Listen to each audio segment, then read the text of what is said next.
Bismillahirrahmanirrahim. Alhamdulillahirabbil alamin. Wassalatu wassalamu ala asyrafil anbiya wal mursalin sayyidina Muhammadin wa ala alihi wa sahbihi ajmain. Pemirsa yang dimuliakan oleh Allah Subhanahu wa taala, alhamdulillah, puji syukur kehadirat Allah Subhanahu wa taala yang telah melimpahkan kepada kita rahmat, hidayah dan taufiknya. Salawat serta salam semoga tetap tercurah kepada junjungan kita Nabi besar Muhammad sallallahu alaihi wasallam beserta keluarga dan para sahabatnya. Kembali lagi kita dalam kajian sirah para nabi dan rasul yang 25 yang diambil dari intisari kitab Qasasul Anbiya alaihimussalam karya Syekh Muhammad Mutawalli Asy'arawi rahimahullah. Pada pembahasan sebelumnya kita sudah membahas mengenai bagaimana Nabi Allah Adam alaihissalam diciptakan oleh Allah Subhanahu wa taala sebagai khalifah di muka bumi ini, dan bagaimana Nabi Allah Adam diberikan ilmu oleh Allah yang berbeda dengan makhluk-makhluk lainnya, yaitu diberi ilmu al-asma, yaitu adalah nama-nama segala sesuatu. Kemudian masih kita dalam pembahasan Nabi Allah Adam alaihissalam. Pada pembahasan kali ini kita akan membacakan firman Allah Subhanahu wa taala dalam surat Al-A'raf ayat 19. Wa ya Adam uskun anta wa zawjukal jannata faqula min haitsu syi'tuma wa la taqraba hadhihi syajarah fatakuna minadh dhalimin. Pada ayat ini Allah Subhanahu wa taala menjelaskan kepada kita bahwasannya Nabi Allah Adam dimasukkan ke dalam surga Al-Jannah. Dan Allah berfirman, "Hai Adam, bertempat tinggallah kamu dan istrimu di surga, serta makanlah olehmu berdua buah-buahan yang ada di dalamnya, di mana saja yang kamu sukai. Dan janganlah kamu berdua mendekati daripada pohon ini, lalu menjadilah kamu berdua termasuk orang-orang yang zalim." Pada ayat ini Allah Subhanahu wa taala menjelaskan kepada kita bahwasannya Nabi Allah Adam diciptakan oleh Allah, kemudian Nabi Allah Adam dan Siti Hawa dimasukkan ke dalam surga. Banyak ulama yang berpendapat bahwasannya surga Al-Jannah yang dimaksudkan oleh Allah Subhanahu wa taala ini adalah surga Al-Khuld, Al-Jannatul Khuld, yaitu surga Al-Khuldi yang berada di alam akhirat. Kemudian muncul banyak sekali pertanyaan mengenai pendapat para ulama ini. Di antara pertanyaannya adalah, kalau Nabi Adam diciptakan oleh Allah kemudian dimasukkan ke dalam surga yang ada di alam akhirat, lalu bagaimana iblis bisa memasuki surga tersebut? Padahal iblis telah melakukan sesuatu yang mendurhakai Allah Subhanahu wa taala. Dan Allah melaknat iblis untuk tidak bisa memasuki daripada surga. Dan bagaimana mungkin seseorang bisa memasuki ke surga kemudian dikeluarkan dari surga tersebut? Padahal Allah Subhanahu wa taala telah menentukan bahwasannya setiap orang yang masuk ke dalam surga Al-Khuld maka ia akan kekal ada di dalamnya dan tidak akan keluar selama-lamanya. Kami menjawab menurut pendapat daripada Syekh Muhammad Mutawalli Asy'arawi bahwasannya pengertian Al-Jannah di sini memiliki banyak sekali makna. Namun kata ini seringkali dikaitkan dengan Al-Jannah yang ada di dalam alam akhirat, yang mana itu adalah makna ghalabatul isti'mal, yaitu karena seringkali kata ini dipakai maka semua orang pasti akan mendengarnya dan akan menafsirkannya bahwa itu adalah surga yang ada di surga nanti, surga yang ada di alam akhirat nanti. Akan tetapi dalam Al-Quranul Karim kita harus memahami setiap lafal yang digunakan di dalamnya, karena yang berbicara di sini adalah Allah Subhanahu wa taala. Dan yang perlu kita pahami juga adalah bahwa terkadang lafaz di dalam bahasa Arab itu memiliki banyak sekali makna, dan hal ini adalah hal yang sangat lumrah ditemukan di dalam bahasa Arab. Sebagaimana kita contohkan bahwasannya kata solat di dalam bahasa Arab secara bahasa artinya adalah doa. Kemudian ketika Islam datang maka kata solat ini diubah maknanya dari yang awalnya adalah doa kemudian menjadi makna istilah, yaitu adalah perbuatan, serangkaian perbuatan yang diawali dengan takbiratul ihram, diakhiri dengan salam dengan beserta syarat-syaratnya dan juga rukun-rukunnya.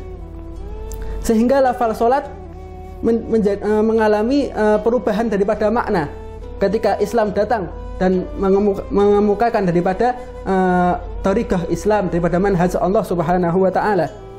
Dan apabila kita ingin menggunakan lafal solat sebagai makna doa, maka kita harus menjelaskan bahwasanya lafal solat ini artinya adalah doa.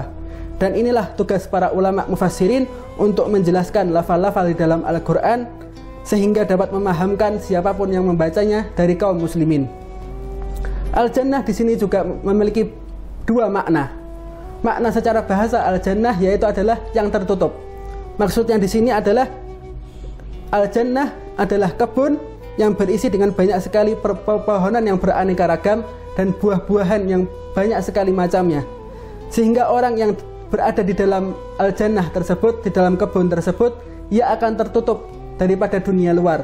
Orang di dunia luar tidak dapat melihat siapa orang yang ada di dalamnya karena tertutup oleh pepohonan dan buah-buahan yang ada di dalamnya. Serta orang yang tinggal di dalam Al-Jannah tersebut, yang tinggal di dalam kebun tersebut, ia tidak ingin keluar daripada kebun tersebut karena ia mendapatkan segala jenis daripada kebutuhan hidup yang bisa ia dapatkan, dan semuanya sudah tersedia di dalam Al-Jannah, di dalam kebun tersebut. Itulah makna Al-Jannah secara bahasa. Dan ternyata di dalam Al-Quranul Karim, Allah Subhanahu wa Ta'ala juga menggunakan lafaz Al-Jannah dengan dua makna. Makna secara bahasa yaitu adalah kebun, dan makna secara istilah yaitu adalah surga yang ada di alam akhirat. Sebagai contoh di dalam ayat, "Ayawaddu ahadukum an takuna lahu jannah min nakhili wa a'nab."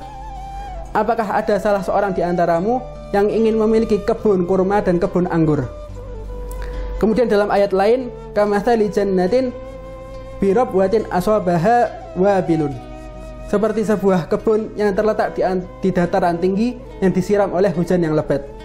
Dan dalam surat Al-Kahfi juga disebutkan, "Wadrib lahum mathalar rajulaini ja'alna li ahadihima jannataini min a'nabin wa hafafnahuma binakhli wa ja'alna bainahuma zar'a."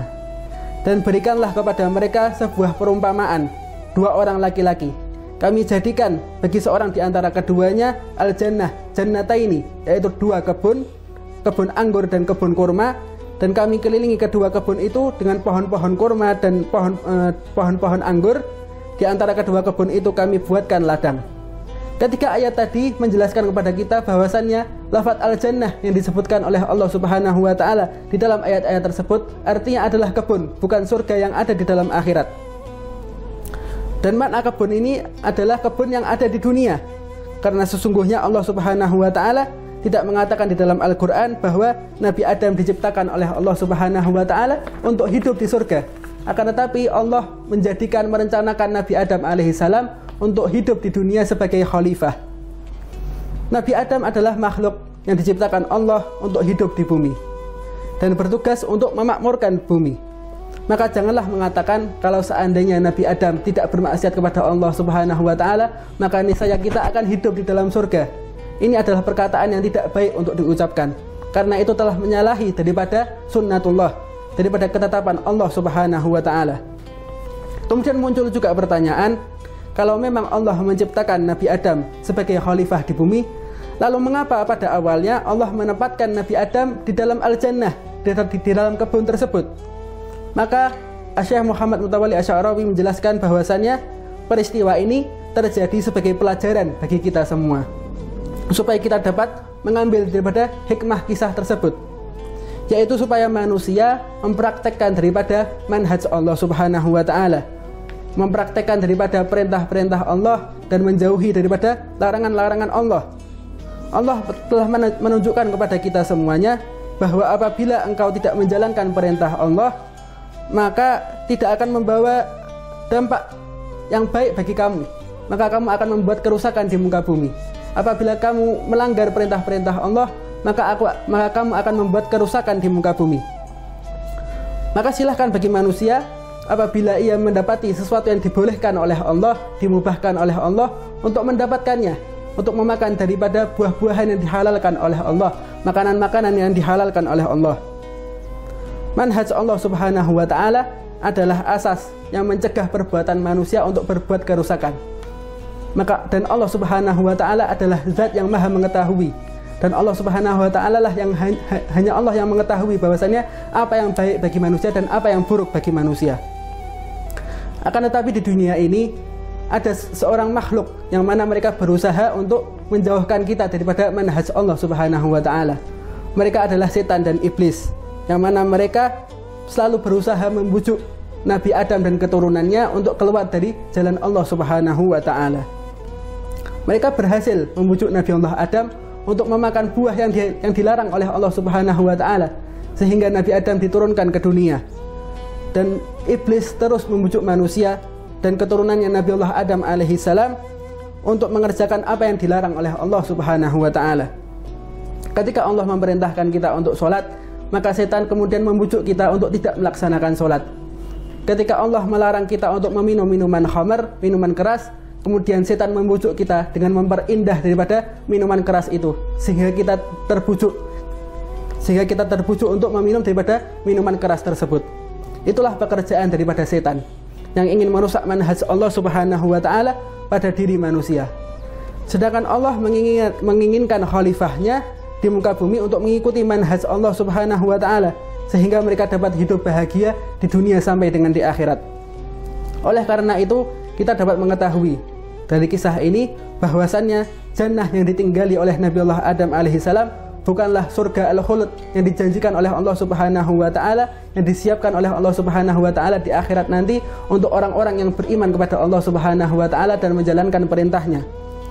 Sedangkan jannah yang ditinggali oleh Nabi Allah Adam alaihissalam adalah sebuah kebun yang disiapkan oleh Allah Subhanahu wa Ta'ala untuk menguji daripada keimanan Nabi Allah Adam alaihissalam, untuk menguji apakah Nabi Adam akan melaksanakan daripada perintah Allah dan ataukah tidak, menjalankan perintah Allah ataukah tidak, menjauhi daripada larangan Allah ataukah tidak. Maka kemudian Allah Subhanahu wa Ta'ala di dalam al-jannah tersebut mempersilahkan daripada Nabi Adam untuk memakan segala buah yang ada di dalam surga tersebut, yang ada di dalam jannah tersebut. Semua makanan-makanan yang ada di situ semuanya halal bagi Nabi Allah Adam alaihissalam. Dan Nabi Allah Adam dilarang hanya satu pohon yang tidak boleh dimakan oleh Nabi Allah Adam. Ini menunjukkan kepada kita semua bahwasannya yang dihalalkan oleh Allah bagi kita semuanya itu sangat banyak sekali. Banyak sekali hal-hal yang diperbolehkan oleh Allah Subhanahu wa Ta'ala, dan hanya sedikit sekali daripada hal-hal yang dilarang oleh Allah Subhanahu wa Ta'ala. Maka dari itu ini adalah menjadi pelajaran yang sangat penting bagi kita semuanya untuk menjauhkan perintah Allah, menjauhkan diri daripada larangan-larangan Allah Subhanahu wa Ta'ala dan menjalankan perintah Allah Subhanahu wa Ta'ala, sehingga kita tidak melanggar perintah Allah Subhanahu wa Ta'ala dan hidup di dunia ini dalam keadaan yang sehat sejahtera dan hidup dalam keadaan aman, tentram, bahagia di dunia sampai dengan di akhirat nanti. Semoga yang sedikit ini bisa bermanfaat bagi kita semuanya. Hadza minni wal afu minkum wa sallallahu ala sayyidina Muhammadin wa ala alihi wa sahbihi wa sallam walhamdulillahi rabbil alamin.